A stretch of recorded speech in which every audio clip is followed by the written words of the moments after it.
From the ponds to the pros, it's time for Beyond the Pond on the Fan.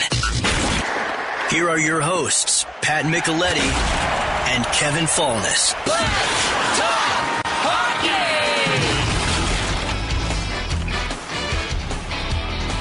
Boy, what a show we've got for you today. Beyond the Pond, back on these airwaves. Kevin Falness along with the great Pat Micheletti. Good morning, Patrick. I looked at the lineup and I'm like, why do I even have to come in? Because we got two Hall of Famers. We've got it all. We do. Before I get going, okay. Happy birthday. Oh, what a guy. Well, thank you very much. I didn't know our birthdays were that close. I expect you to... Mine's next week. So. It is it. All right. Well, happy birthday in advance. We'll get to all I'm much older, so. Not by much. Yeah. Yeah, maybe by a little bit. By a lot of it. But anyway, before we get rolling here, we've got a special guest waiting on hold, and he's a hockey guy, so we got to get to it real quickly. Zach Parise, left wing from Bloomington, Minnesota. Pass on the right wing for Parise. Gets in the slot. Takes a shot. He scores. Parise scores for Minnesota. Zach Parise shoots. He scores! Wild fans, let's hear it for Zach Parise. Down low. Parise back there. He scores. Parise scores. And the Wild win in overtime. The hockey dad of all hockey dads. His name is Zach Parise, joining us on the phones. Hey, Zach, Pat Micheletti, Kevin Falness, thanks for joining us on Beyond the Pond. Hey, guys, how are you? Whose birthday is it? Kevin, yours? Yeah, it's mine. Happy birthday. Thanks, buddy. I very much appreciate that. It's great to hear your voice. It's been a minute or two. I know you've got hockey dad duties today, right? I do. My youngest, they've got a Mike Jamboree up, Dick's Sporting Goods up in Ridgedale. Yes, of course. In the backyard there. So, cool. We got a big Jamboree. They got like 4 or 5 games today. It's awesome. They're playing Chaska right now. So Mike's, how old is that?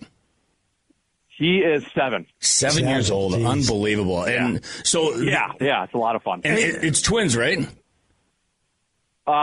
the younger one. The older one, they're twins. The older two, they're 11. Yeah, but this is our youngest right now that I'm watching. Unbelievable. Well, why don't we get to congratulations on your induction into the Hall of Fame.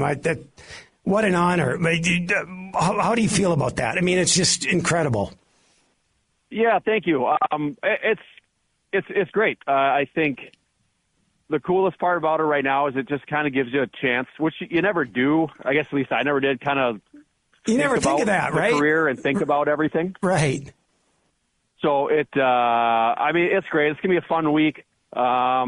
It's a great honor. You get to join again some people that I grew up idolizing and watching, and some guys I played with. So. It's a great honor.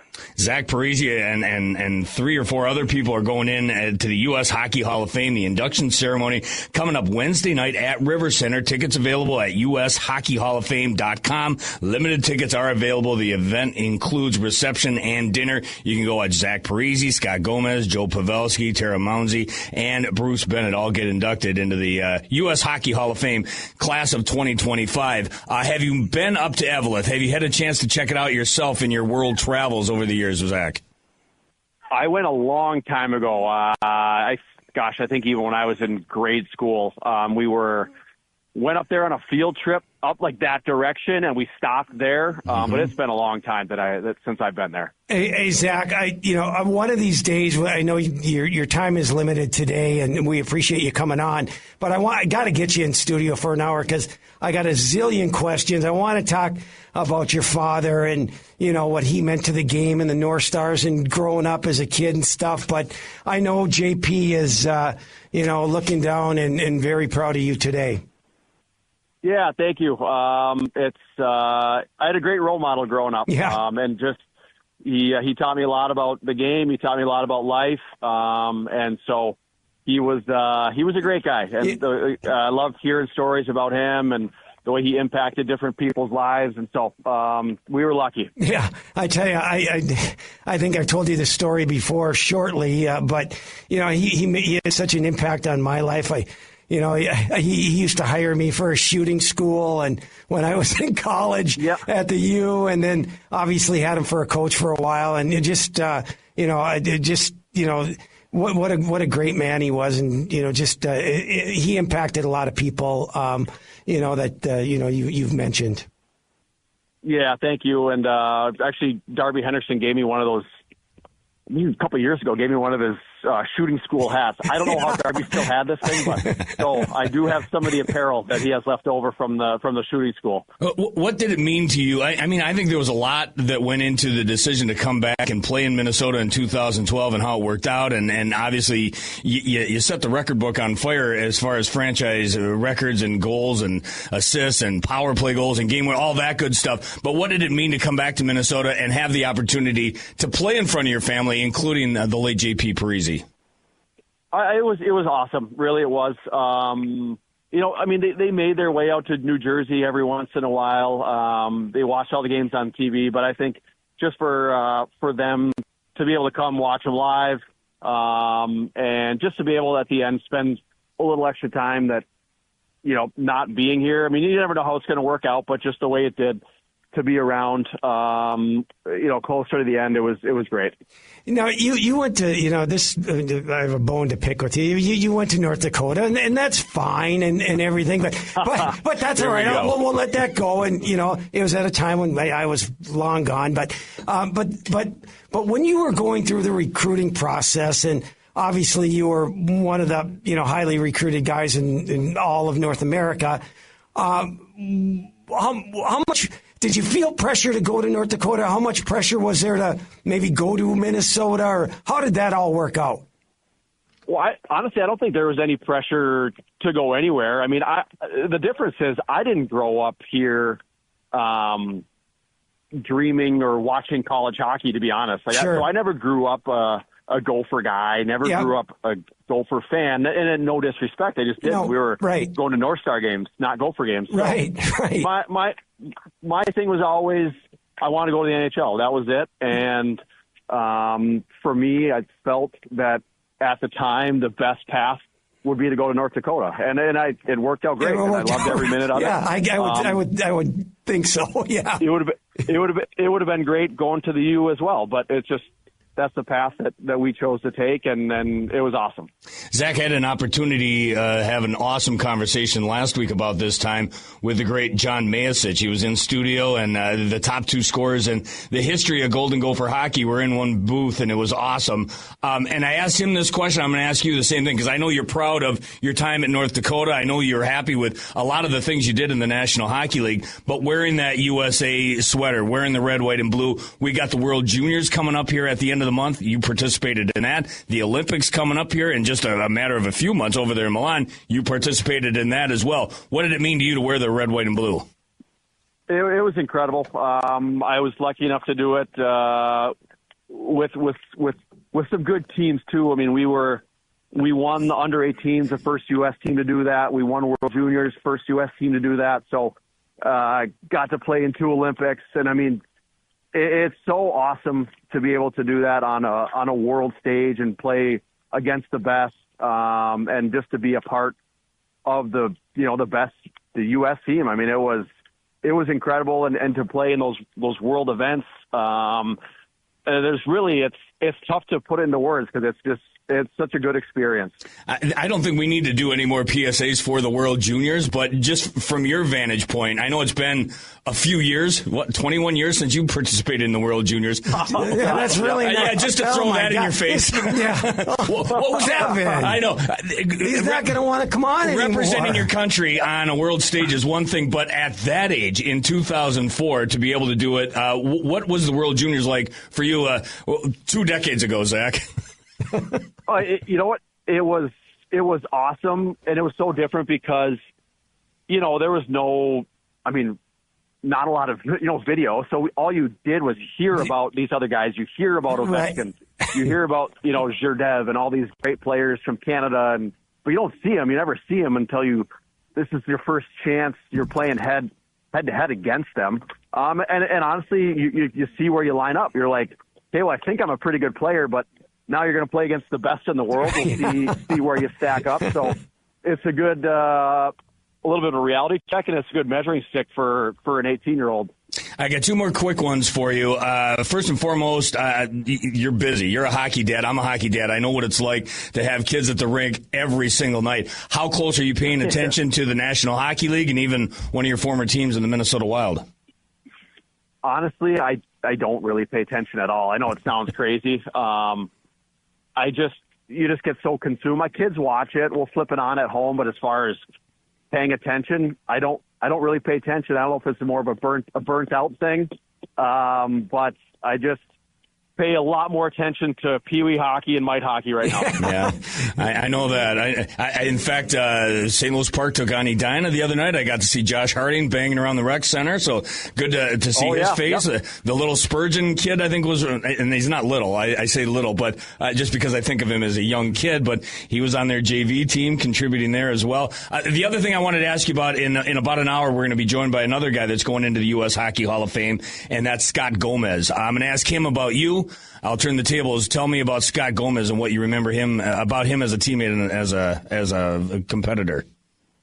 Well, as a player, I mean, Scott was my center for a couple years, and one of the few guys that could literally just break the neutral zone trap. Like, he would wind up, grab the puck behind our net, and just be able to just weave right through the neutral zone and kick it out. He was such a good passer, such a good playmaker, he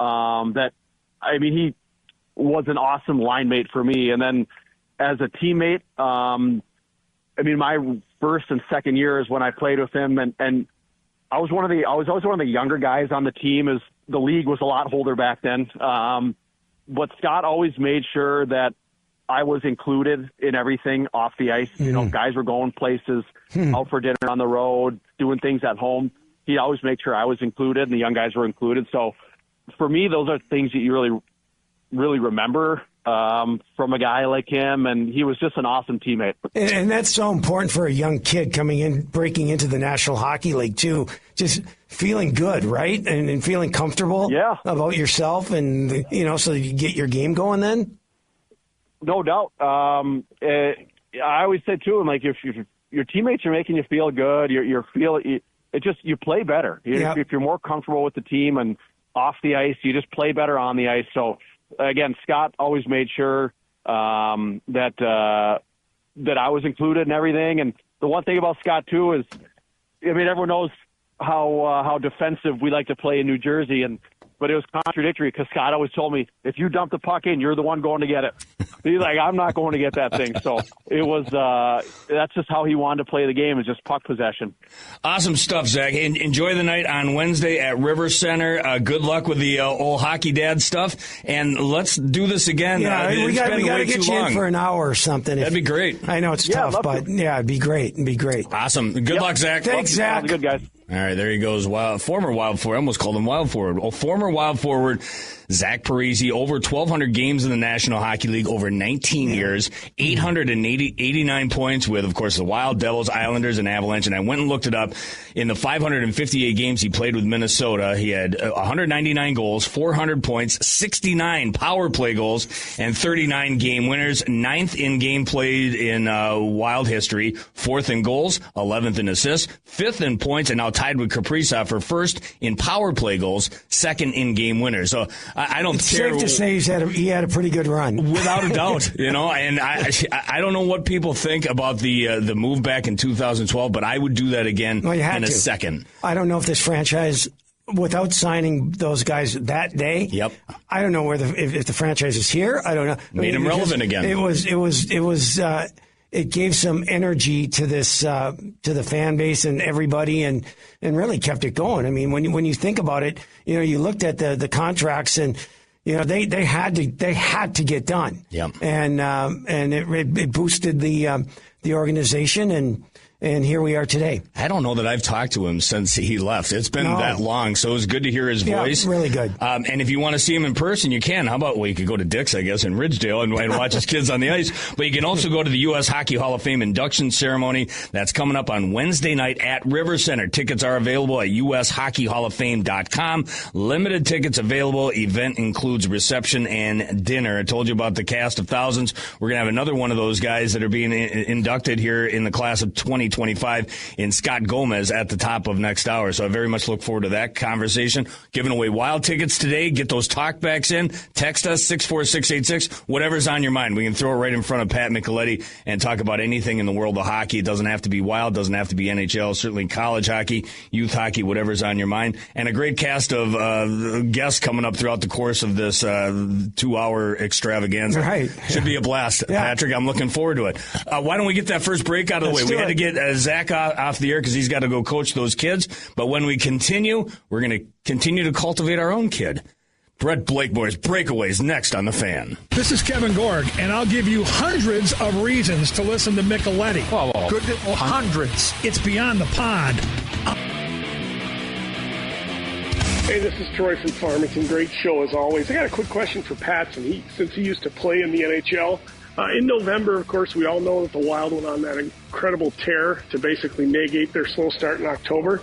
But yet you look at the Central Division standings, and the Wild didn't gain a point on either Colorado or Dallas.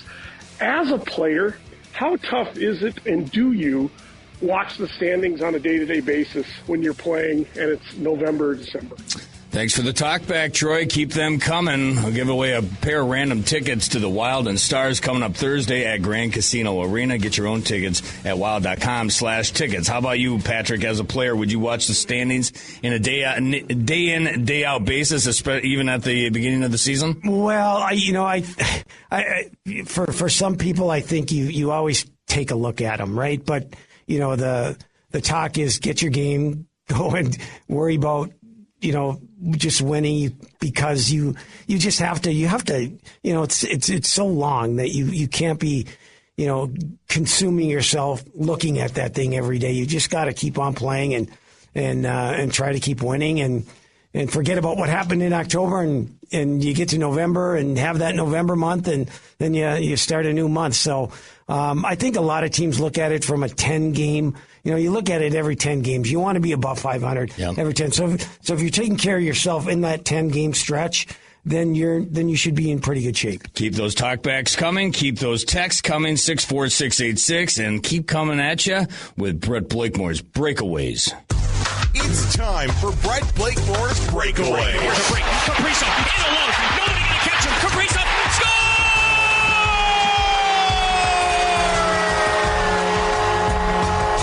And now, Blakemore's Breakaway. All I've been able to think about all week is what's Brett Blakemore going to throw at us this week? And here, the time has finally arrived. I didn't sleep last night. Well, that's... Never mind. I actually wasn't coming out of the game, wasn't too negative, the Wild game against the Flames. Yeah, they had a lot of shots in the first. They just couldn't break through, and then it kind of fell through, some weird turnovers. But Hines, I read the Gamer from your favorite blogger, or maybe Joe Smith. Here's words that John Hines used in postgame. Outplayed, outcompeted, outskated, out-executed. Is he being too negative on a team that just had a historic November? Or is the hate from the coach justified? I think he hit it between the eyes, Patrick. I watched that game, and it was worse than the game against Buffalo. Not all are going to be Picassos, I get that, but it wasn't a good game. Well, no, it wasn't. And in an 82-game season, 84 next season, that happens, and they've been on a heater, and it happens. And, that's the only way to explain it. And guess what? They're going to have a few more of them, too. Yep. So, But I don't have the problem. And the sky's not falling because of one game. I totally agree, but I don't have a problem with the coach calling it out. Of course There's a couple. not. I think Trenyon said the same thing. Because if he comes out and says, "Oh, it was one of those games we're going to have," that's not what the coach is supposed to say. He's got to keep them on their toes and say, "Yeah, we didn't do this, this, and this, and we lost." Yeah. Period. Yeah. The problem is it's happened twice in the last 4 games, so that's kind of twice in the last 3 games, really. The Buffalo game wasn't great. And but they got a point out of it. And they did. And guess what? And we tend to forget that. See, once Minnesota gets on a heater like they have been, well, they're not supposed to lose again. Right. And they're the greatest team in the world. Well, they have flaws. Yep. I hate to tell you, the Minnesota Wild have flaws. Yep. And this is not a team built today. This lineup will not win you the Stanley Cup. I guarantee it. Wow. But they should beat Calgary. I'm negative. They should beat Buffalo. Yeah. In the normal sense of the word, of course. but not every. Hey, it's the National Hockey League. It's the best league in the world. Yep. So that's where I'm at. Jeez. And they think I'm negative, guaranteeing no Stanley Cup to Minnesota. No. Yes, I know. If they make trades, then thank you. Then we'll talk. Thank you. But that's not a good bit. All right. I've had this feeling build up over the course of the season, and he's not, like, this isn't a guy that's on my fecal roster that's going to, now I don't like him and I'm going to rip him. But I've liked him historically, but I think this season he's just kind of been a little off. And he had a weird play in Calgary where he turned the puck over, which ended up going the other way for a goal. Middleton. Do we think Jake Middleton what's going on there? I felt like he's had a few weird turnovers that lead to goals. I can think of one early on where it like handcuffed him and it went the other way for a breakaway goal. I feel like, and he's had injuries too. What's going on with Jake Middleton? Patrick, Are we worried? in my opinion, Jake Middleton's good far outweigh his bad. No, 100%. I know the gaffe that you're talking about. I remember it was the Zeri goal, I do believe, where it ended up being almost a 3-on-1, and they converted it. It was about 3 minutes after they had taken the 2-1 advantage. That said, the good far outweighs the bad with Jake Middleton, in my mind. I agree. And, every player goes through a patch, and this may be his patch. I'll leave it there because night in and night out, he's pretty solid back there. Yeah, and paired up with Jared Spurgeon for the most part, and that leaves Brodin with Brock Faber. I think that's a pretty solid top four, if you ask me. Yeah, for sure. I'm not saying like, oh, he's done, it's over. I'm not any of that. You're just curious as to why. That's all. And that's fair. I've noticed that it hasn't been as good as it usually is. Yeah, and I think that's fair. And I think it's a patch. And he'll snap out of it, and then he'll start playing well. I actually like when he gets involved in the offense. I mean, because he has the ability to get the puck in the zone and jump up and when he is doing that, I think he's really dialed in. Mm-hmm. And that goes away from what you're saying about his defensive, but everything combined then just kind of fits then. We got time for one more? Sure. I'm trying to figure out, I want to get an Olympics talker in because the new news coming out of Italy is that there's going to be a smaller ice surface. Usually you go to the Olympics, it's the Olympic size sheet. It's bigger. How are we going to play with all that space? Now it's smaller, I think because they use the metric system instead of just doing feet. So now it's like 3 feet smaller than an NHL rink. And the league says total non-factor. We don't care about it. The players, I think this is a talker. Well, first of all, it's not done either. It's not done yet. No.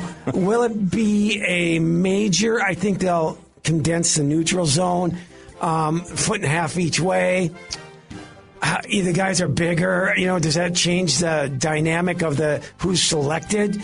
Might.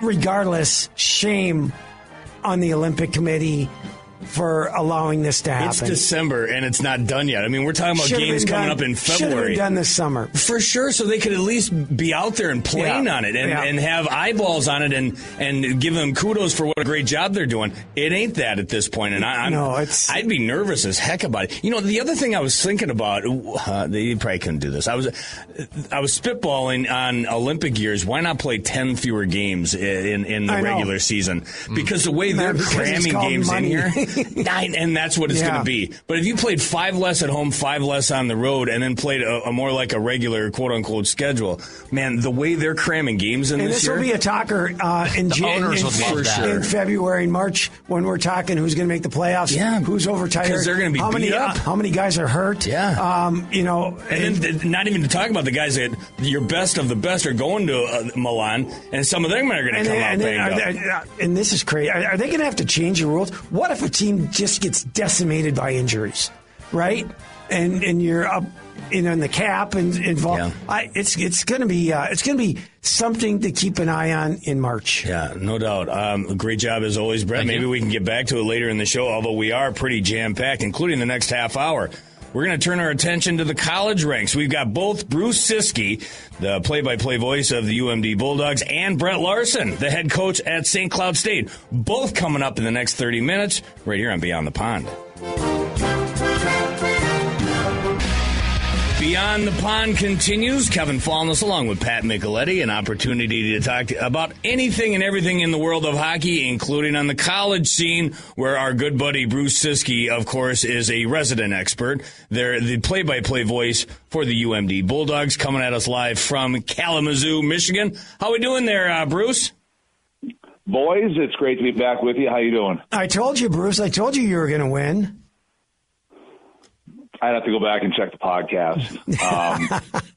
Well, I told you maybe a month ago or 2 months ago that... Let's set the stage here, Bruce. Go ahead. First of all, the Bulldogs come away with a 4-1 win last night over Western Michigan, and that's topic A. Topic B that I think Patrick is alluding to is the fact that the Bulldogs came into 3M Arena at Mariucci and swept the Golden Gophers at the end of October. Is that what we're alluding to? No, we're alluding to... the first? The Western Michigan game. Okay. Yes, all right. Well, both are factual. So let's start with last night. What happened last night against WMU?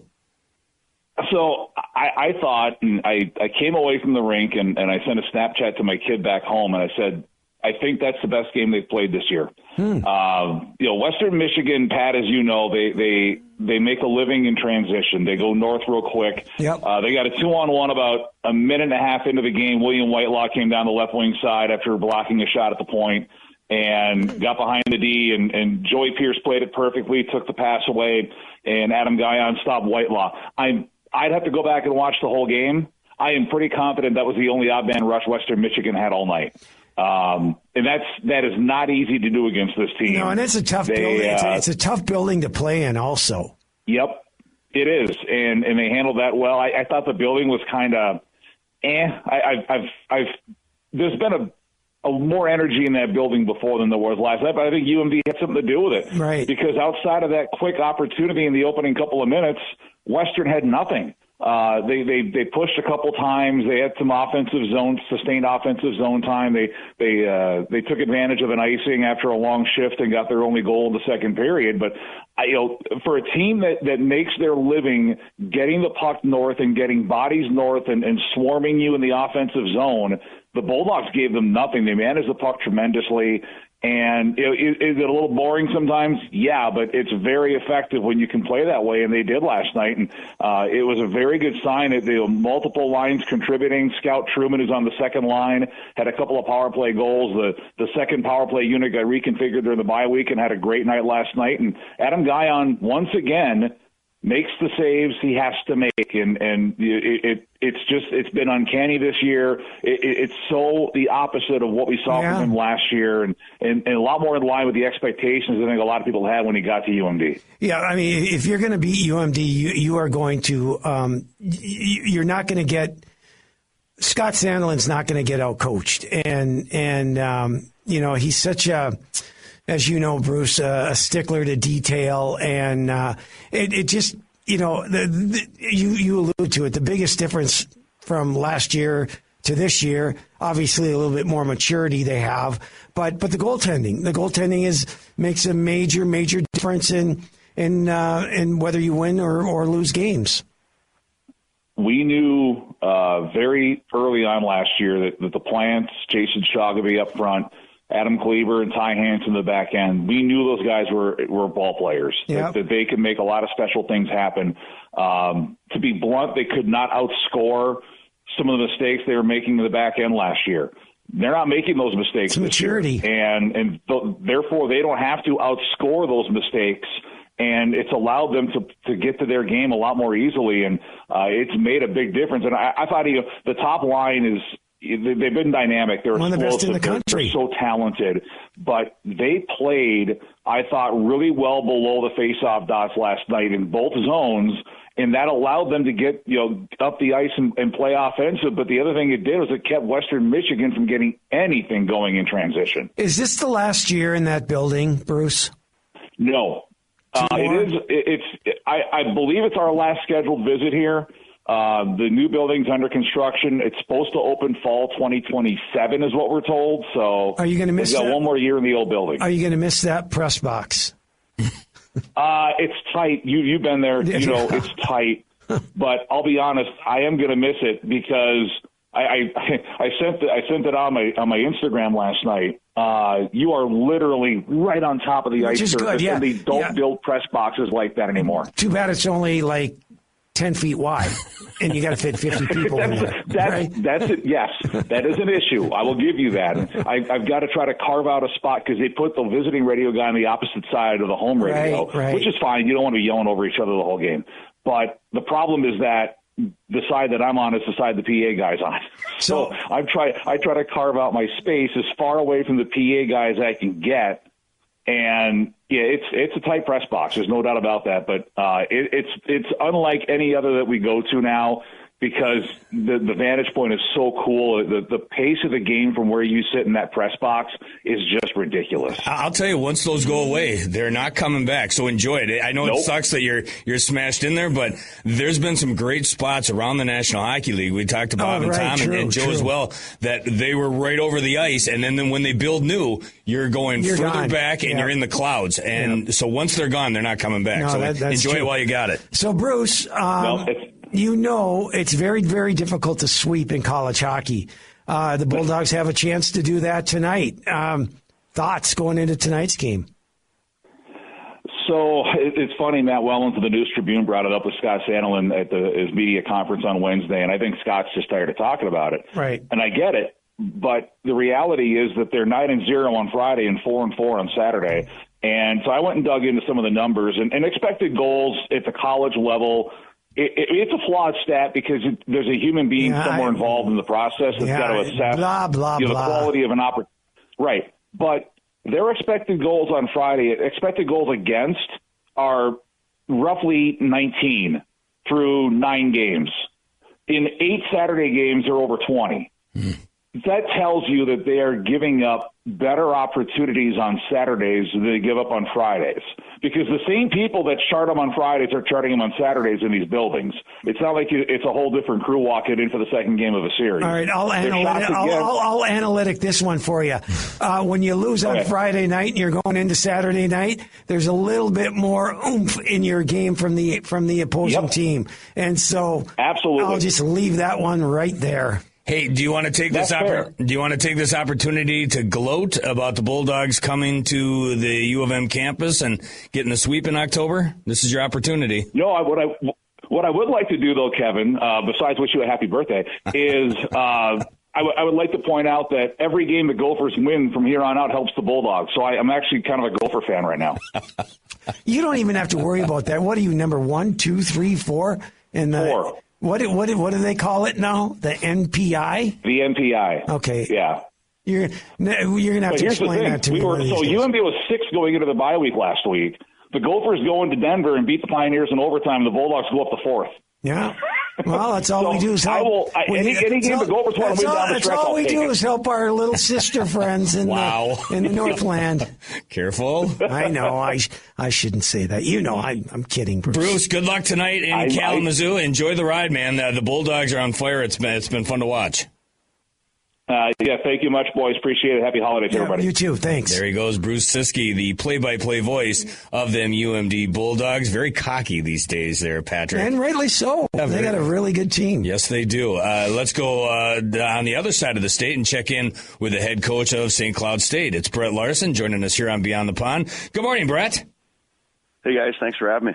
You bet. Wait, real quick before we get into the nuts and bolts, recap what happened last night. You guys went toe-to-toe with North Dakota there in St. Cloud, ended up losing 4-3, but it sounded like it was a heck of a hockey game.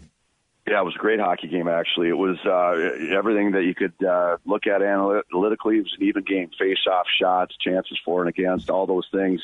It was one of those games where they made one more play than us. Yeah. And we got to turn that around tonight. Yeah, I watched the majority of it, Brett. And first of all, it's great to talk to you again. It's been way too long, and that's on me. But Barrett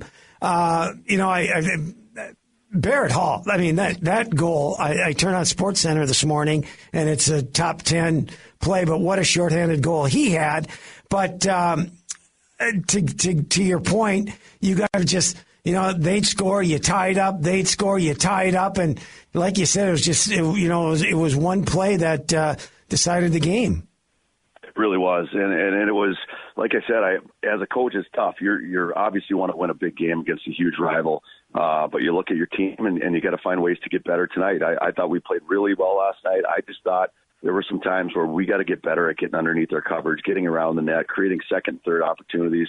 We need to do that to be able to score a bit more. And you know, we've kind of proven that we can play with anybody in the country right now. Yep. And we've done a pretty good job of that. Going into the game, we're 14th in the NPI, all those things. But now it's time to prove that we can beat anybody in the country. North Dakota's a really good team this year.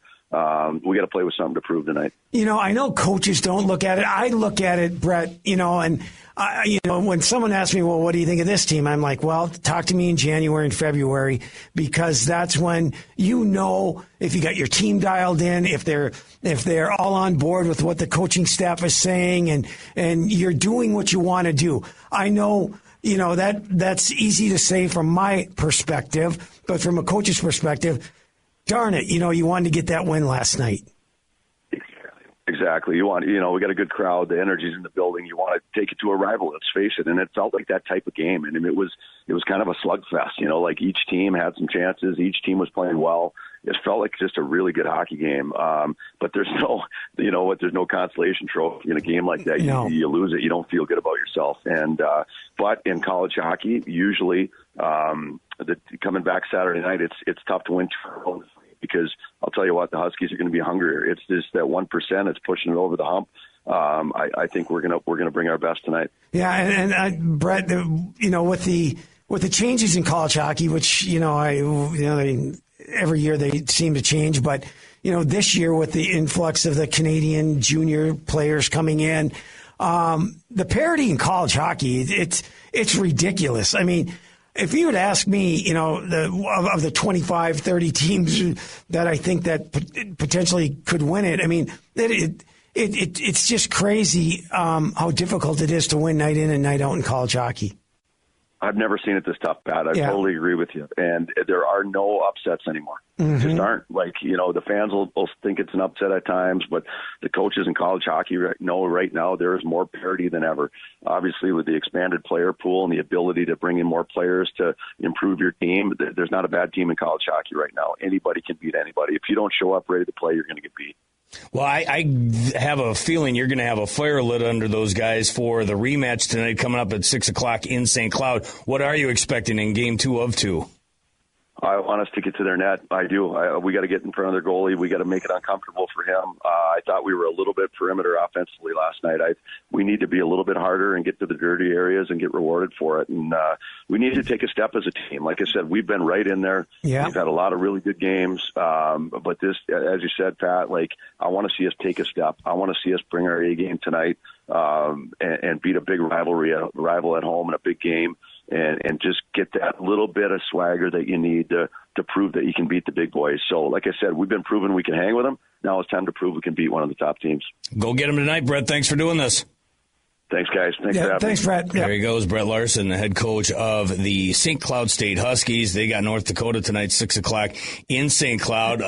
You can catch that game on Channel 23. Channel 23? Yeah, that's their new home this year. So awesome. Yeah, we'll be looking for that. I actually tried to pick it up last night. I must have tuned in late, and they were doing some kind of a magic show on there. So make sure you're there on time. I guess Alex the best. and I were flipping back between that game and Michigan State. Oh, my Lord. Yeah. Michigan and Michigan State. Woo. Yeah, good stuff for you sure. Want to see pace. There were 20, I think, NHL draft picks on the ice last night. Wow. I don't know how many first rounders. It was it's crazy good. Saw a little bit of that. Saw a little bit of the series with the Gophers and Ohio State. I know you were keeping track of that. Thursday and Friday. Welcome to the Big Ten. The Gophers end up with a split, but that one was crazy. I was trying to watch that game on Thursday. The Wild were battling with the Calgary Flames. Every time I looked up, it looked like a pinball machine. The score was changing. What'd you make of the 2-game set against the Buckeyes? Well, again, always hard on the road. They win Thursday, and last night they had it. Couldn't hold on. Goes to overtime and lose. They're playing much better. Beating Denver, beating Penn State. Their record is certainly improved, and they're starting to come together a little bit. there are some concerning things. No doubt they're not generating. They don't have the offense right now that they've had in the past. So it's different. But that being said, they're not generating a lot of shots, a lot of volume, and they're getting outshot quite a bit.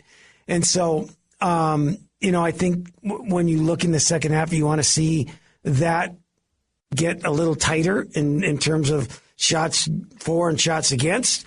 But you know what? Their younger players are starting to mature, and so we're going to have to wait and see how it plays out. Let me ask you about a couple of those players, because I think there's probably listeners out there that are casual Gopher fans that aren't involved in it as much as you are, and I think I would classify myself as that. I try to watch as much as I can, but the NHL schedule sometimes gets in the way. But I keep hearing some of these names that are coming up throughout the course of this short season thus far. So let me ask you about a couple of them. This Javon Moore kid scored the overtime winner against DU last week at Ball Arena in the U.S. Hockey Hall of Fame game. Tell me about Javon Moore and what excites you about him. Well, he's a freshman, but he's 6'2", 215 pounds.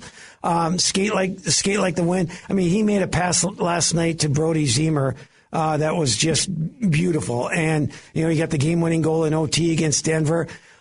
Again, he's just learning. And as he matured this first half, as much as anybody on that hockey team. And so he's going to be a stud. He's going to play in the National Hockey League for 10 years, or more. Yeah. You just got to give him time. But, boy, is he really, really jumped up lately. It feels like as the season goes along, it's like when we talk about the young guys on the Wild getting more comfortable as October becomes November, becomes December. That's kind of what you're talking about with Javon Moore. No doubt about it. How about L.J. Mooney? Electric, just electric. His cousin is Logan Cooley. I don't know if you knew that, but he makes plays, and he set up Brody Zemer last night on one of Zemer's other goals. Zemer had 4 on the weekend, by the way. He's got 12 now. Yeah, I think he's 4th overall in the country in goals. He's just, when the puck is on a stick, something's going to happen, and he is a whole $150 or $160. I don't know. I don't know what they put in the in the lineup or on the sheet. But he's fearless, and he's just a fun player to watch. Now, I don't know what their goaltending situation is, but the name that I keep seeing come up is that Luca Di Pasquo had 47 saves in the win against DU, had 32 saves on Thursday against the Buckeyes. Luca Di Pasquo, what type of shape is the goaltending situation? Well, I think, and I'm not speaking for anybody at the university, and I'm not a coach, but I think it's starting to trend towards DePasquo. He's been really, really good. I think last night now, Ari gave up, 2 of the goals that he gave up went off Gopher guys. And so that's something. I saw that first one. That's and how annoying for a goaltender to have to deal with that. And there was another one. So, but I think if you were to ask me, if they were playing in the national title game, I think DePasquo would be the guy. But we'll have to see how that plays out and how Bob's going to deal with that come the second half. Transferred in from Michigan State, right? Yes. Yeah. How's Bob Motzko holding up? I haven't talked to Bob. We haven't had him on the air yet. This is only our second show, and we've been jammed. How's he holding up, getting ready for the World Juniors? Well, I think good, but I haven't seen him enough because usually I'm in the locker room and with my issue and stuff. I haven't seen him a lot. We sat down and talked quite a bit last week, but I think he's doing fine. Listen, he's got a ton on his plate, and with the World Juniors and putting that roster together, and now with the Gophers being done for the first half, I think things will. I don't know if they'll settle down, but he can concentrate on that. But no, he's he's got a good attitude. He believes in his team, and the good thing, he's patient with them too, and understands where they are. So I think overall good. Quick look at the college hockey scoreboard. Already told you UND took out St. Cloud State 4-3. The rematch coming up at 6 o'clock tonight in St. Cloud. UMD took out Western Michigan 4-1. A rematch 7 o'clock tonight in Kalamazoo. Augustana beat Bemidji 3-1 in Sioux Falls. That rematch is 6 o'clock tonight. Minnesota State beat Ferris State 5-1. They're on a heater, Minnesota rematch State. coming up in Mankato. And then in St. Paul at that brand new arena, St. Thomas will take on Lake Superior State. last night the Tommies fell 5-3 to the Lakers. That kind of gets you up to date on that's a disappointing loss hockey. for St. Thomas. But there again, that's college hockey for you. You just don't know. You think, this is a team that we should beat, and Lake State comes in and beats them. So you just don't know. And in this college hockey, games. Yep. Unbelievably, 1 hour is in the books. We still have an hour to go. Lots to come, including the Schloss. We'll get back to the college hockey conversation in about 35 minutes from now. We also are going to check in with Scott Gomez. He, too, being inducted into the U.S. Hockey Hall of Fame. He joins us next on Beyond the Pond. I'm Jonas Brodin on the Minnesota Wild, and you're listening to Falness and Micheletti on...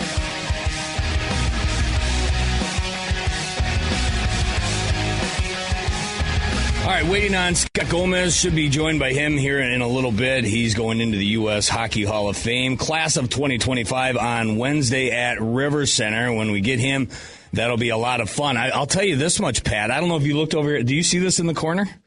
I do. What is it? It's a safe. Not that. The thing behind it. Here, let me go grab it. Yeah. What this is, you may not have ever seen it in person. You've heard about it. The Wheel of Topic. Common leaves this here, and he doesn't. I guess he forgets about it because he doesn't need it until the spring. You think he'll get mad if we use it? I want to try it out, but here's the problem. Like, we did this not that long ago, and I have a feeling that it's probably still in shambles. So let me just see if I can. Let me get some of the tools out here real quick. I didn't play golf. No, you didn't play golf, did you? Use that one. Hang on a second here. I got a hammer. I'm going to work on it here because you don't know this. I'm actually very handy. Well, a chainsaw. I'm impressed. I'm very handy. And the Wheel of Topic is awesome, but I don't want to talk golf when there's snow on the ground. No. And so he doesn't need it till the spring. So a chainsaw, that'll be handy. I think that's a jackhammer. Very good. All right, I think I'm done. The Wheel of Topic. Let's spin it. Usually it comes up on Commons Golf. Are you ready, Brett, for Wheel of Topic? Let's see if I fixed it. Wheel of Topic! I hope you don't get sued for using this. I hope so, too. Gasoline prices. Oh. The hell was that? What did you do? Gasoline prices. I don't want that. Really? That's what we came up with? Well, hey, you know what? Here, let me bang on it a couple more times. All right, try it again. Gasoline prices. What the hell was that? One more time. Come on. Wheel of Topic! I want to talk about gasoline prices less than Commons Golf Game. Minnesota Wild. Oh, there we go. Shocking. Yeah, I'm very handy. People don't give me a lot of credit that I can't do stuff with my hands. Well, I fixed the Wheel of Topic. You almost screwed it up more. I hope we can figure out a way to get it back to where it needs to be next spring. A lot of time to worry about that, but since we have an opportunity to talk Minnesota Wild hockey, well, they just had their 12-game point streak stop, Pat. They lost for the first time in regulation in just under a month.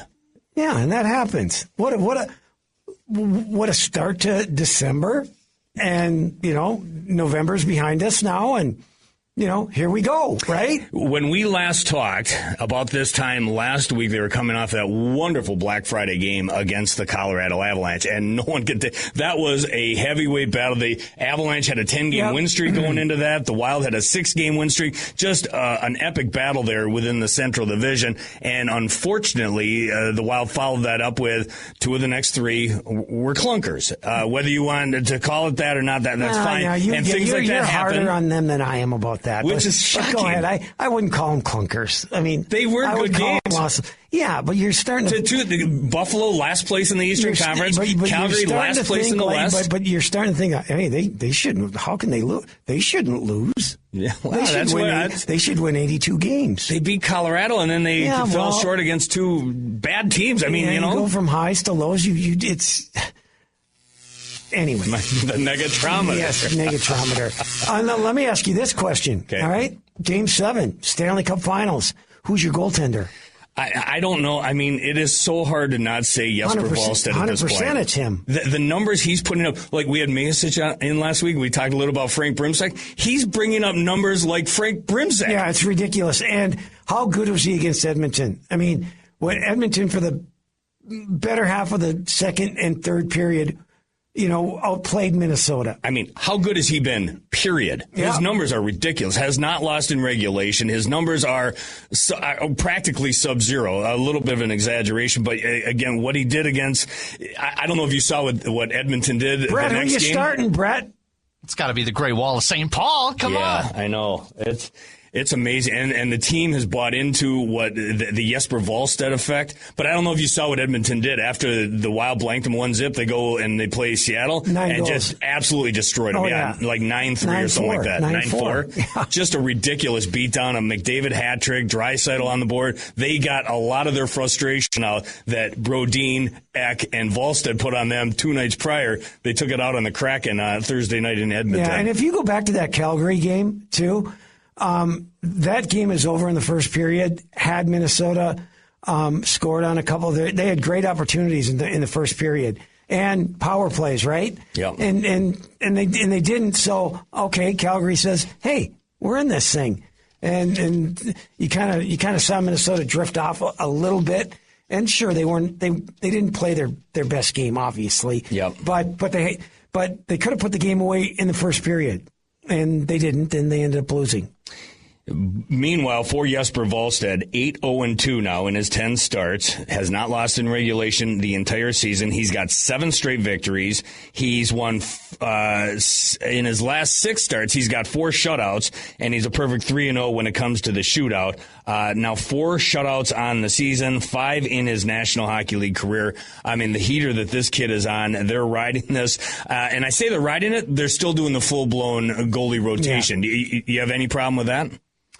No, I don't, until one really takes over. And right now they're both playing well. And so why not? Why not ride it? And, it's that you want that healthy competition, and they both want to win, and they're both dialed in every night. So, you might as well just keep running with it. And like we said, because of the fact that the schedule is so compressed, they're playing a lot of hockey. I don't know how they got away with this 4-game road trip where they have a day in between every game. It's amazing because the way they've been smashing games in, the back-to-back games and the 3 games in 4 nights, it's been just continual right up until present day. So I think you need both goaltenders. People are talking about, well, couldn't you deal Philip Gustafsson and get something in return? There's teams like the Edmonton Oilers that need goaltending. But I think the Wild need both these guys. I don't care how hot one of them are. Certainly, that's probably going to be thrown out there at some point, but you don't need to do that now. I think Minnesota has enough other assets that they could deal. And Kevin. I made the statement early, and I don't think that this current team with the players that they have is going to win a Stanley Cup. Now, you can, if you made the right deal and got the right player or players, then you look at that. So, we're just going to have to see how it all plays out. But, they're playing great hockey. So. Via text through 64686 from the 612 area code. Wow, Brett Blakemore, welcome back. Pat Micheletti, like a new man on Beyond the Pond. Love his realistic view of the Wild roster. Good, but not good enough yet for a cup run, is what they say here on the text line. Well, I just think, Now you get the negatometer. I wasn't negative, was I? I don't think it's negative. I think it's just like if you can add another top 6 guy and then you slide down guys that were in those roles, I just think that makes you deeper. And you bring in I'll give you an example. If it was Alex Tuch or Tage Thompson. Yeah. Okay, I'm just throwing, which one has a little bit more pizzazz to it? Oh, my God. Alex Tuch 4 years ago, Tage Thompson right now. If I can pick one of them, I love me some Alex Tuch, but I'd want Tage Thompson. Yeah, right? because you're getting a guy who's a legitimate goal scorer, and he's big, and he can play in the middle, he can play the wing, solidify your power play, and then what that does, Kevin, is that other teams look at Minnesota and say, look what they added. And now they have this, and this. Watch out for this team. And so I just, I just think if they can swing some type of deal, now there's other teams out there that want them and going to probably make a big offer and all that kind of stuff. But, man, Minnesota, they have the money. I think they have the assets.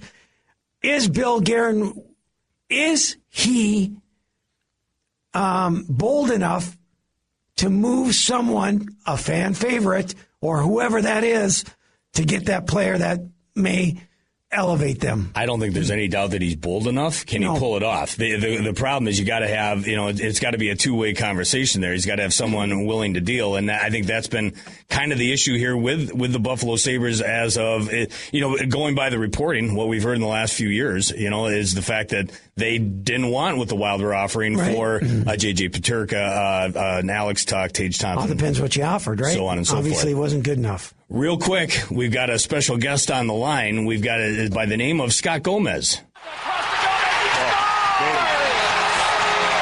a goal. Here's Gomez. Gomez in on walk. Scores! Gomez! Rebound again from Balti. 4 seconds to go. They jam the net. Score! Gomez with 2 seconds to go. The U.S. Hockey Hall of Fame will grow by 4 members over the course of the next week. Wednesday at River Center, amongst the guys going in, Scott Gomez. Nice enough to join us here on Beyond the Pond. Scott, that's Pat. Nope.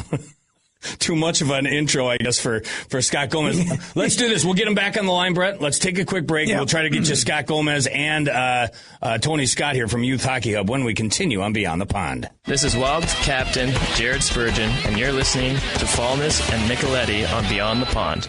You'll love the creamy goodness of real dairy. Beyond the Pond continues, and as promised, we're checking in with Scott Gomez going into the U.S. Hockey Hall of Fame class of 2025. Scott, that's Pat Micheletti. I'm Kevin Falness. Sounds like you had a dad moment where you went to put in the earphones, pressed end instead of connect, and it was just one of those moments for you, eh? I got rid of the Apple headphones because I thought I talked in by these kids that these would be better, and it's putting them in, it's a pain because I always hit this button and it turns off. So sorry about that, guys. No problem. No, and Scott, obviously, congratulations! What an achievement to get inducted into the U.S. Hockey Hall of Fame. What are your thoughts what were your thoughts when you first heard that you're going to be inducted? Well, I was golfing in Montreal with a couple of friends, and I kept getting this number calling me, and you know how it is now. I didn't know that number, so I didn't pick it up. And then Bish called me or texted me from the U.S. Hockey. He's like, "Hey, you got to answer this." And I was like, well, "What is it?" And then he's like, "You need to answer the call." And then I got it, and they told me I was inducted, and it's funny because when I got it hit me that the first thought I had was like that first camp in St. Cloud, Minnesota, the Select 16 camp, where it's kind of the first taste of it. Like you're going to see the best of the best in the U.S. at your age, and it's weird, God. When they told me I was in, that's like the first thing I thought of was like that first time going to St. Cloud, and that's kind of what happened. I mean, we all grow up playing, and we love the game, and we want to play and try to do our best, et cetera. But this, I mean, as a player, you don't think about, I'm going to be a Hall of Famer. I'm going to do this, that, and the other thing. So, I mean, what was it like for you growing up, playing, and achieving what you did? Well, growing up in Alaska, Anchorage, Alaska, it was, from the time I don't know, 11, kind of got on the map. I guess it was, you have to leave. You're not gonna make it out of there if you stay. And of course, by the time I'm 13 and 14, and I'm harping all over my dad about that. And, he gave me the greatest advice. He's like, doesn't matter where you are. If you're good enough, they'll find you. But I think people forget that our era, or my generation, it was never the NHL. It was to get a college scholarship. Right. I mean, that was the NHL for us. I mean, obviously you dreamt. I mean, of course we all dreamt of playing in the NHL, but the real dream was to get a college scholarship so your parents wouldn't have to pay for college. And I know some people have a hard time believing that just the way it is now with the kids and all the thoughts are just pro. But no, our generation, it was literally, I mean, me and Mike Motto were just talking the other day. Like one of the best shows ever was was the college hockey show every Saturday, I think, every Saturday morning or Sunday morning. Right. And I mean, that's what you lived for. We're talking to Scott Gomez going into the U.S. Hockey Hall of Fame. Class of 2025 U.S. Hockey Hall of Fame induction ceremony coming up on Wednesday night at River Center. Tickets available at ushockeyhalloffame.com. Limited tickets are available. Event includes reception and dinner. Scott, earlier in the program, we had Zach Parise on, and we asked him to talk about you. And he was very complimentary, by the way, before I turn this around on you. So tell me what you remember of, we, of course, remember Zach Parise here with the Minnesota Wild, but you played with him in his early days there in New Jersey. What do you remember of Zach Parise in a Devils uniform?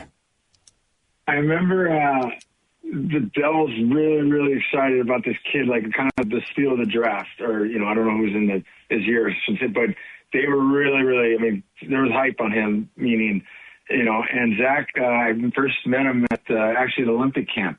We didn't really know each other, and then you could tell he was going to be special. I mean, the work ethic this kid had, just a great kid. I mean, he was just someone that you knew was going to be good because he put in the work, and then you just saw it. You saw it every day. The little, you know, it takes a while, sort of say, but you saw something was there, and then I think you know, one of the top years I had was playing with Zach and Gio, I believe. I know I had some great years with Elias and Gio, but I mean with Zach, and he was young, and I mean it was just, you knew he was going to be good. You knew he was going to be great. I mean he was just a leader on and off. It's just a great kid, and you know, I mean he moved down the street from us, and I remember he had a pool table, and he tried to sell me a pool table, but I had to go get it or something like that. I remember, like, you're the rookie. Either take that thing off and you bring it over. But he's a special kid. He always has been. He's a great human. Him and his family. And but yeah, from pretty early on, you knew he was going to be one of the special ones. And I mean, because just around the net, the tenacity with the puck, everything about him. I mean, he was a complete player, and not only that, he's a complete human being. I mean, Zach is just, I love the kid to death. He's unreal. I think that's what we remember about him in a Wild uniform, the beating he took in front of the goaltender, the cross checks to the small of his back over the course of his time here in Minnesota. For you, Scott, 16 years in the National Hockey League, a couple of Stanley Cups, and now after your playing career finished, you were behind the bench there as an assistant coach, but now you're the head coach at the Chicago Steel in the USHL. What's that transition been like, and what's it like, wearing the hat and whistle? Oh, it's, you know, after I was done, I did the TV thing for a little bit, and then, Dougie Wade, I was fortunate they asked me to come on with the New York Islanders, and Lou came in, Mr. Lamoriello came in, I stayed the second year. And I kind of wasn't really doing much after. I was living out in New York City, and my business manager kind of suggested I got to do something. And hockey's in my blood, and I was fortunate enough that the Surrey Eagles, I just went to say, hey, I'll volunteer, and became the assistant. And then the next year took over, and I got lucky with Mike Motto. We grew up together, bought Hobie Baker winner. He ran the D, I ran the forwards, and we just enjoyed it. And then the Chicago Steel, it became open, and it's been great just with these kids. I mean, it's their time. Not looking this is a path to go back to the NHL, and nothing like that. It's this is all about them, and just just seeing them. You want to see them develop, and it's a lot of the things that you teach them is. It's not coming from me. It was passed down from me to me, and I was fortunate to be on those great Devils teams and all those great veterans that still in touch with and contact with, and so to see a kid hopefully fulfill his dreams. That's the best part about this. It's unreal to see these kids. Awesome stuff, Scott. Hey, enjoy the week. Enjoy your time there with the Chicago Steel and the USHL, and enjoy this week. We look forward to seeing you in St. Paul there at the River Center. All right, guys. Thank you so much. Yeah, congrats again. There he is, Scott Gomez, 27th overall pick by the Blues in 1998. Patrick, born in Anchorage, Alaska, and a lengthy career in the National Hockey League, over 1,000 games, 700 and some points. First Latino to win the Calder as Rookie of the Year in 2000. And he brought up watching the college hockey show. and our good friend Jim Rich was the one who did this show. And, it was probably the most popular show back then in the 80s and the 90s. I wish they would bring it back because that's where you got all your information. Now, I mean, granted, now you can get information anywhere, but it was just it was a great show, and be nice to bring that back. Popular, but was it as popular as the Youth Hockey Hub is today? I don't know. With our good friend Tony Scott, who's very busy. We got to squeeze you in here, Tony, because I know you're going to ref, have a right? couple minutes for us, huh? Well, that's my fault. Yeah. No, Parise. I'm reffing right now. I got a game at 11:45 over here at Bloomington Ice. Shocking. And I got a couple games to pick up this afternoon to watch too. So it's a busy day, but a great day for hockey, as my good friend Curtis Johnson's grandpa used to say. Yeah, right. So give us some of the highlights. What's going on in your world these days, other than reffing hockey games? Well, we're up at the Spirit of Duluth this weekend. Squirts, Pee-wees, Bantams, a lot of good hockey games. So today is Saturday. It's moving day. So here's some big games going up there. A very Kraft day, if you know what I'm saying. Ryan Kraft's kid, Owen, is playing in the Bantam AA, number 2 versus number 3. They take on Osseo Maple Grove today. His youngest son, Darby Kraft, for the Moorhead Squirt A, takes on Hastings to get into the bracket play tomorrow. And then a really good game in Pee Wee AA at 3:45 today. Minnetonka and East Grand Forks. These are top 5 teams trying to get into the semifinals over at Heritage Arena on Sunday morning. Awesome. Well, that would be great over there at the Spirit of Duluth. How about boys high school hockey? What do you got for some highlights for today?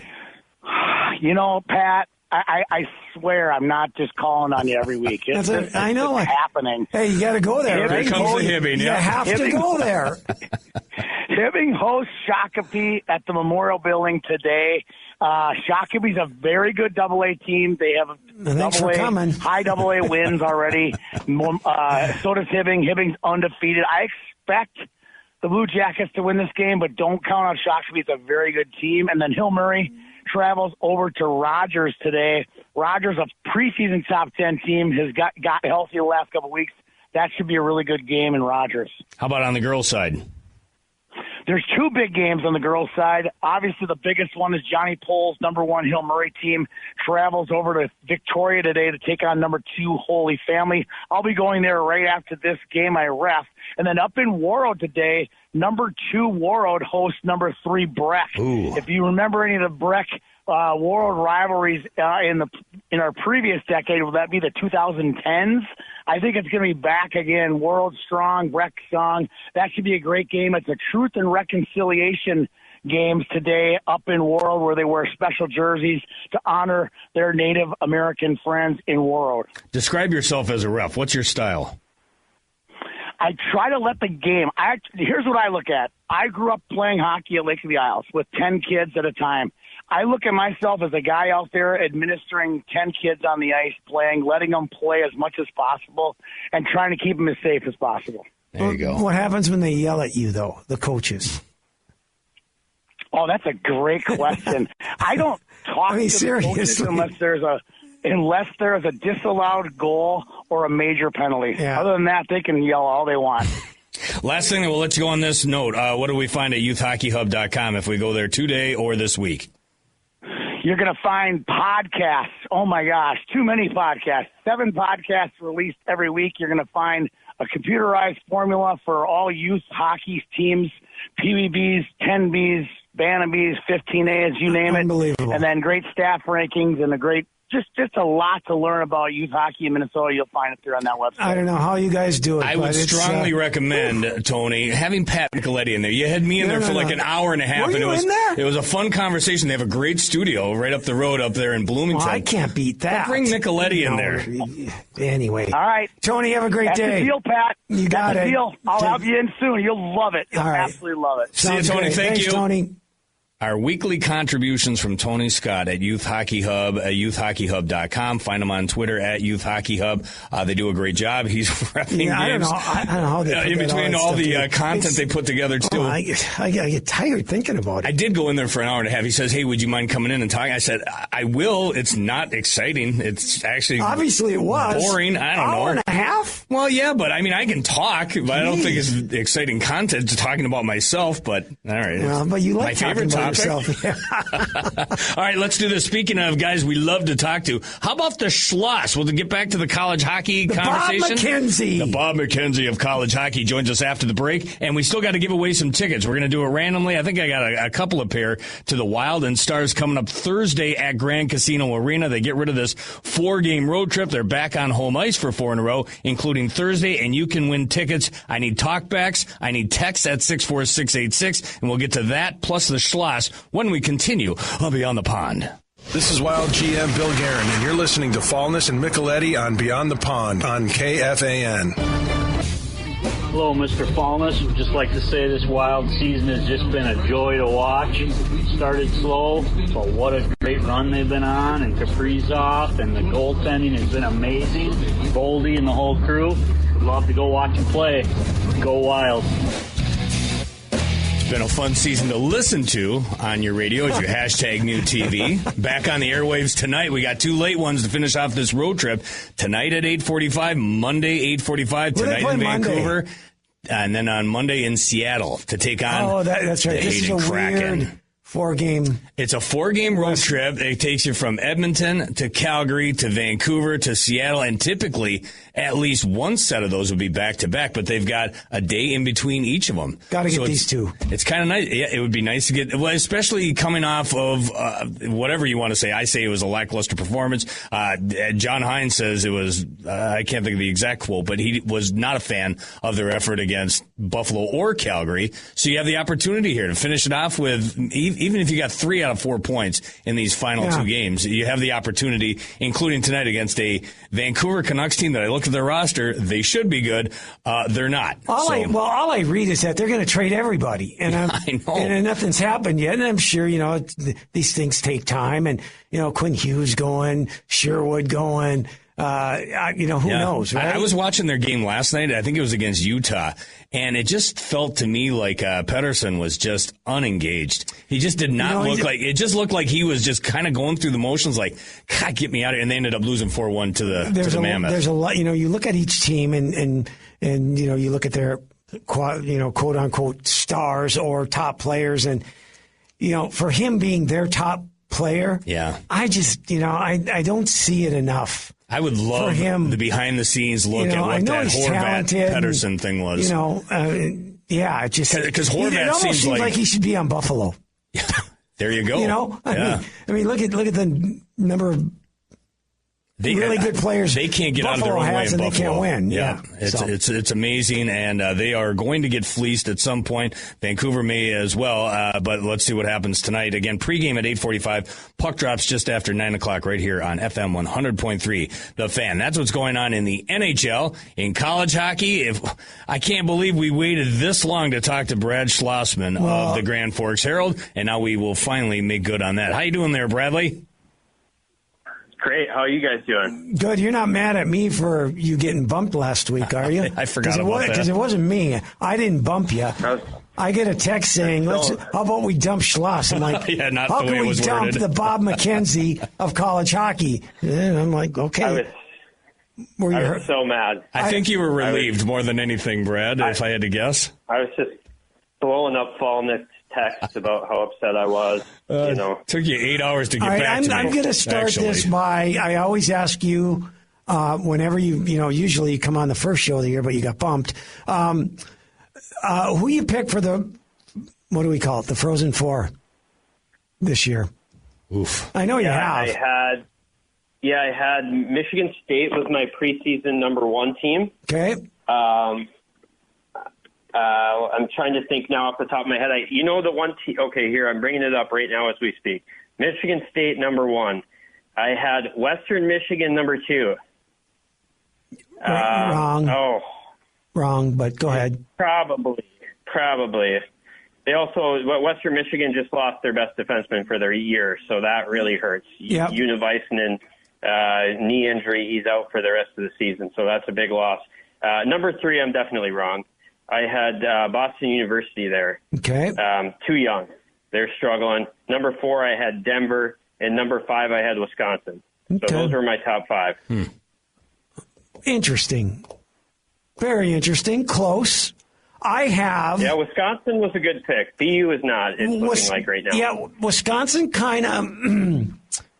They're showing who they are. They're a pretty darn good hockey team. I didn't have them as high on my list at the beginning of the year, but they are back to playing Mike Hastings type of hockey. Yep.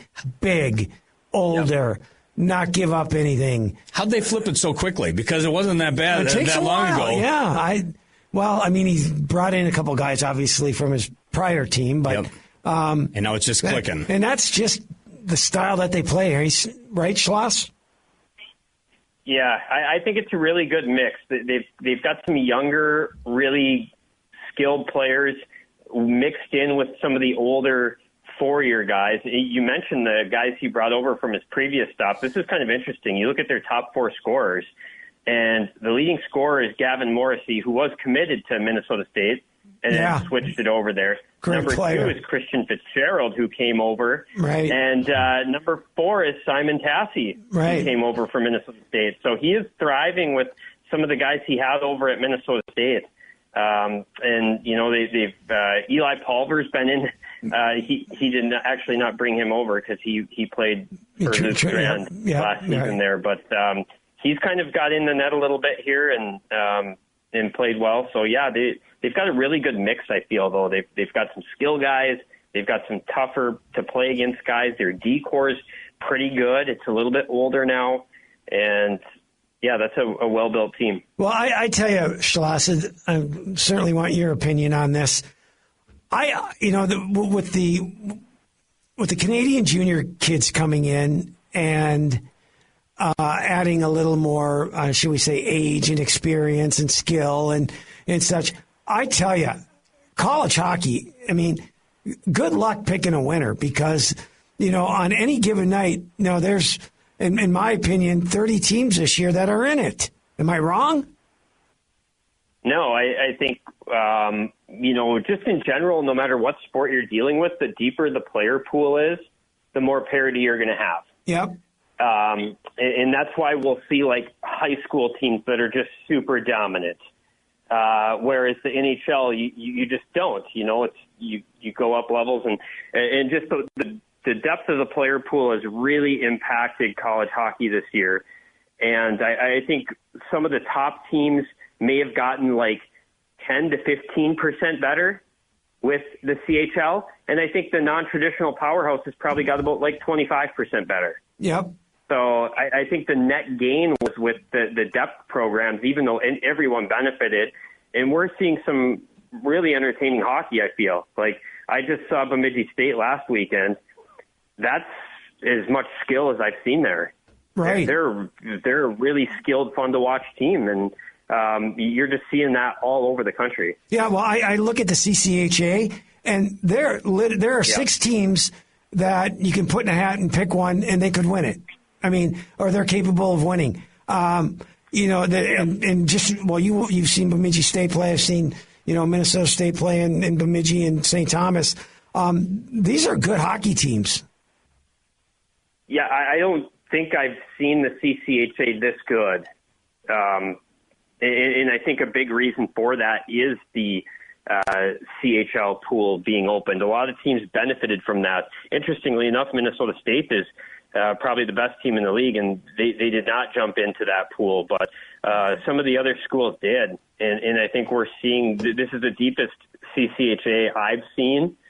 It's probably the best quality the league has been since it started. And yeah, it's been fun to watch. If you like college hockey, there's never been a better time.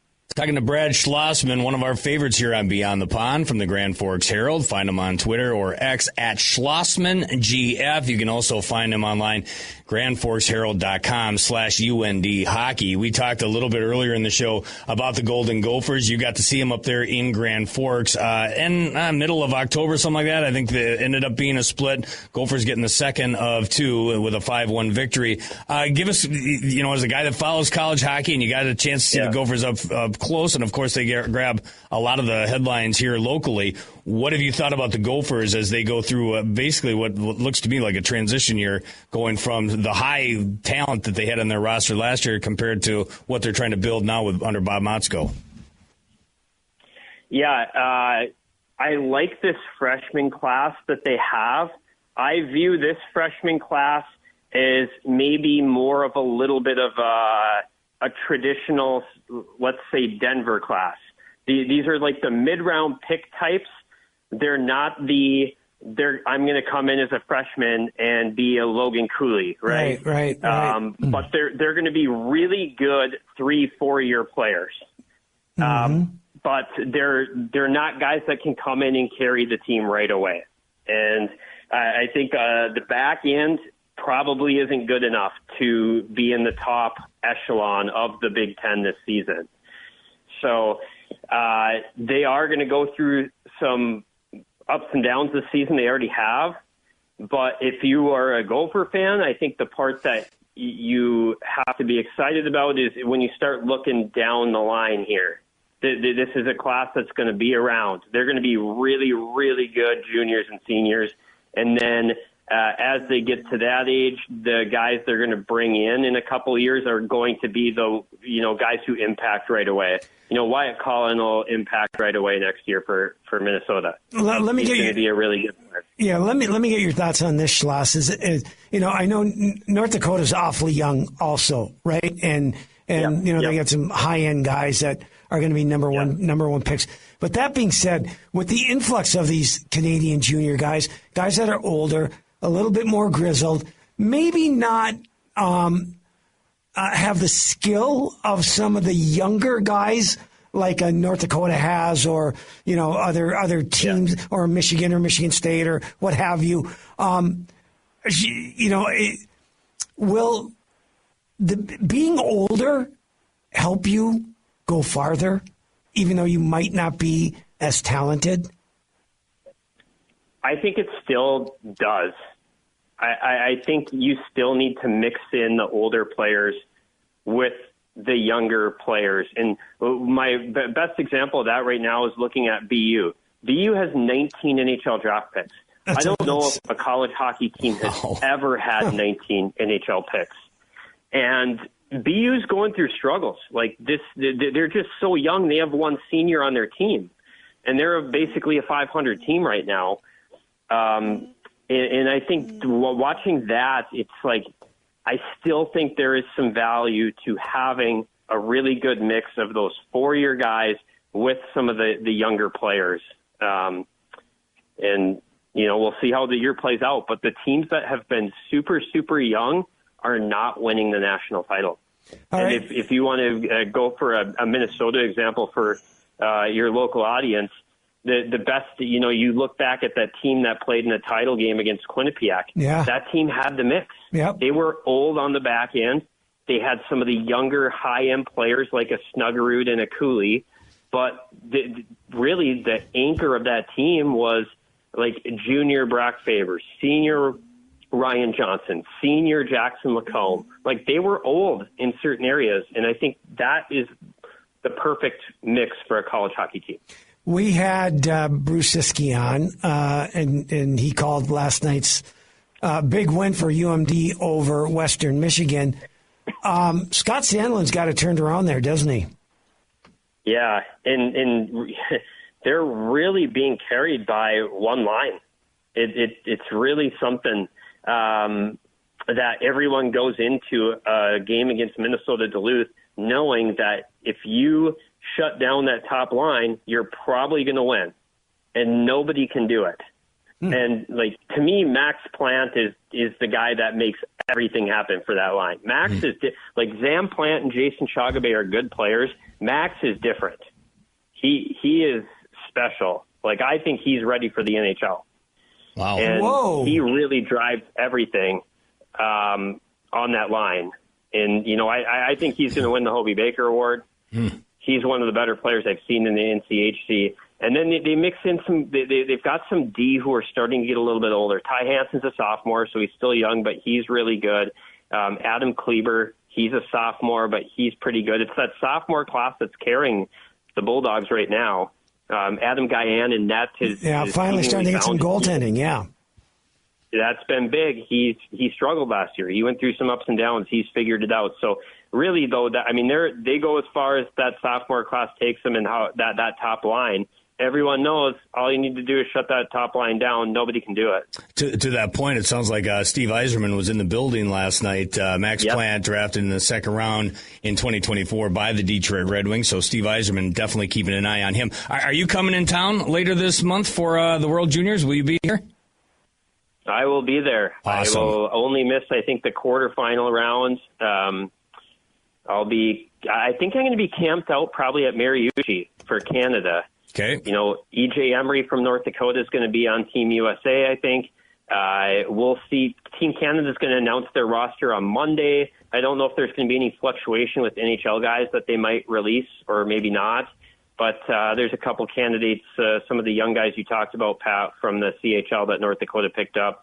Cole Reshny and Keaton Verhoff would be the main two. Maybe Ollie Josephson gets in the mix too, but there will be a lot of people at the X. I might go over to Mariucci. I would bet we're going to knock on your door here over the course of the next month as that World Juniors gets heated up, because that's going to be so much fun. What if he says no because you... That's unacceptable. You booted him. Oh, that's unacceptable. We will not take no for an answer. For him, so don't be mad at me, Schloss, okay? Don't be mad at me either. We're all good. Thanks, Schloss.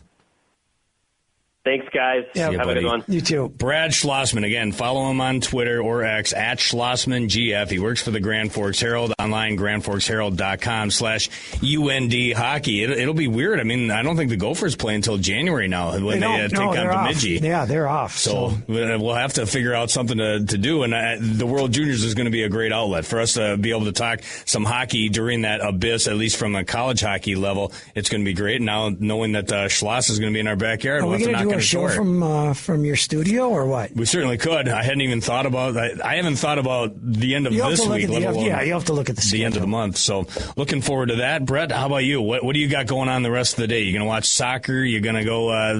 Who knows what you do? How the Spurs do today? Shockingly, we actually won a football match today, which is unbelievable. Such great news. Yeah, World Cup draw happened. No, it's football. There's conference championships and then football tomorrow. Yeah, heavy. Awesome. Border battle. It was great to have Brett Blakemore's breakaways back on the airwaves. How about you, Patrick? What do you got going the rest of the day? You're going to be in front of a TV. I'm going to watch football all day. Yeah. I'm going to do a little work on my legs and watch football. No Gopher hockey tonight, so what games are you going to be paying attention to on this Saturday?